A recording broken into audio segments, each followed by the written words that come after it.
So I was curious to see how many games have launched on console, and I was able to pretty much have, a crawler find this particular link, and I thought it's very important that we talk to this, to this particular reality, because for the most part, I've always kind of estimated, what percentage of games have launched on consoles compared to PC. This shows that the console launch, pathway is a very strict and stringent one.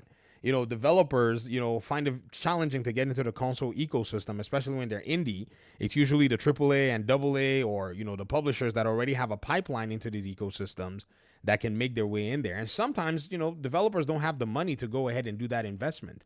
They got to basically find ways to, pay for ports, in some cases pay for dev kits or extra dev kits, and so on and so forth. So you can see where that discrepancy is. Apparently I stumbled across, and this is very interesting how I came across this. In my last video I mentioned it.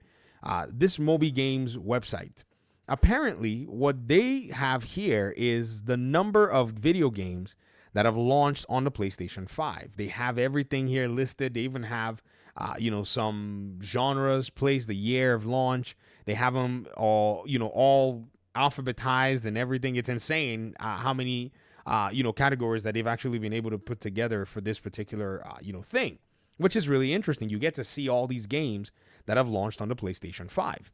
Now, here's the crazy thing. When you look at this particular gaming list, right, and you take into account the number of games that have launched on Steam, it's amazing how some people think that the ecosystem that they actually engage in on console provides anything that is better, in a sense, to PC.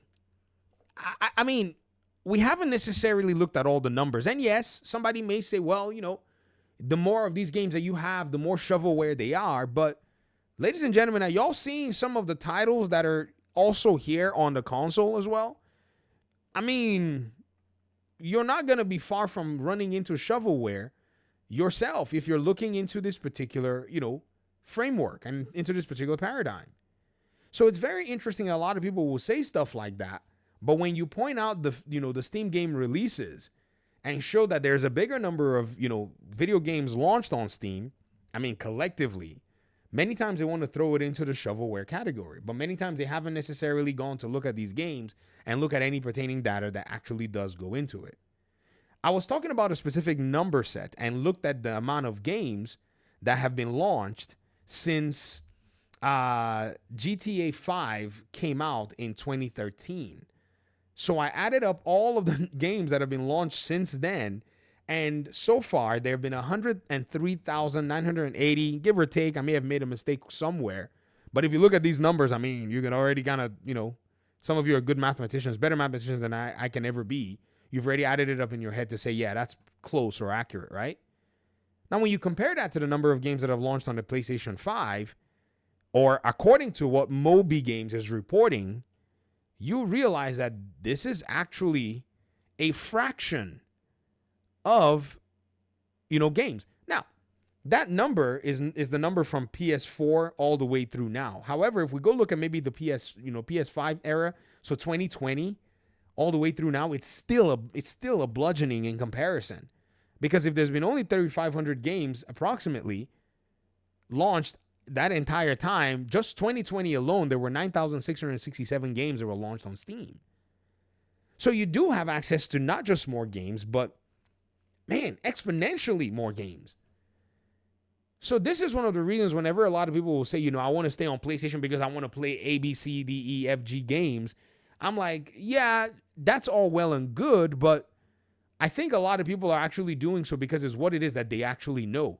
If they were to discover, a lot of the, this reality that they can play all of these games, and to be honest, some of these games will probably include maybe remasters, in that regard, or enhanced editions or whatever it is of old games like PS3 games, that were not playable on a PS4, or Xbox 360 games that weren't, available or launched on the, that were basically forgotten or abandoned or whatever it is. But it's a very interesting perspective to see that, somehow people are being told that they get access to these games when there are more games available on PC. Now, there's also the argument that quality and quantity are two different things. Oh, quantity doesn't always mean quality. I know, but dude, there's the difference between, these two platforms when it comes to the number of games is a handful of games. Right? In the 3,500 games that have launched on the PlayStation 5 since it came out in 2020, you can only pick a handful of games that would have made you buy the PS5 over moving to a gaming PC. Of which those games are not even pivotal enough, because the question is, where are they? Where are they? Astrobot, you can probably find something in this pool of games that would more than likely, scratch that itch. In fact, if it was really a well-sought game, it would have probably sold more on PlayStation, but it didn't. What game? Returnal? It's on PC. It's part of this number. They're all, if I call those other games, they're all on here. GT7, Demon's Souls. So now those numbers have basically dwindled down over time as this number continues to go up. So the difference is not just no longer a handful, it's more like 2 or 3 games. In this regard, when you look at everything that's launched from the 2020 PS5 cycle all the way through now. In fact, there have been more games that have launched at this point in the year than all the games that have launched on the PlayStation 5 as of this particular, outlook. It's actually very interesting overall to see this. If you're thinking about going to PC, I think you have a library that the console, just by the nature of how restrictive it is not going to basically be able to give you access to. But it looks like Xbox wants to open up this particular Pandora's box.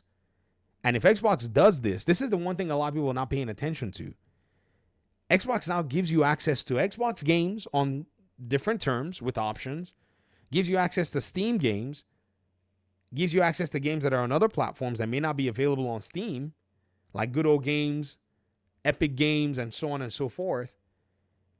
And it really does change the outlook as to how games are going, because from the console side and the PC side, maybe a lot of these games, the developers just didn't want to go to, console. They didn't have the money. They didn't have the time. They made a lot of success on PC, and they're just doing their thing. So now you, the console gamer, if you have one of those Xbox devices, Project Canon and whatever else they bring and mix up in here, you can access these libraries. This is very interesting. Thanks for watching the video. Talk to me in the comment section. I appreciate you guys' time and audience. Hopefully we'll talk pretty soon in another one. Peace out.